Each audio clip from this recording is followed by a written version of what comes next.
Well, today is National Census Day and the deadline for mailing back your census questionnaire. So the government is making a big push to get you to stand up and be counted. NBC 10's national correspondent Tracy Potts is live in Washington with this story. Hi, Tracy.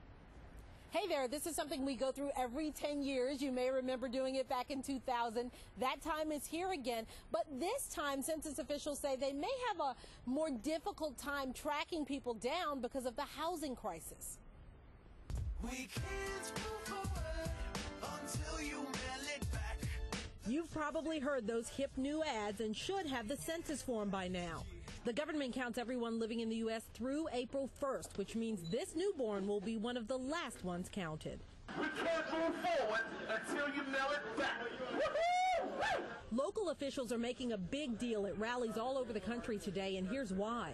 Every missed resident causes us to lose about $1,300 in federal population-based funds. It's all about the money. The census determines how $400 billion federal dollars are spent, who gets what for roads, schools, community programs. Because the housing crisis has dislocated so many people, the Census Bureau says this time count everyone in your home, whether they normally live there or not. But some Latino ministers are telling their community, don't fill it out, because the government may tell immigration agents where to find you. The man in charge says that's not true. In fact, I can say honestly, if the president for some reason called me and asked me for your census form, I can say no, that's not possible under the law, and the courts would uphold me. By the way, the president has already returned his.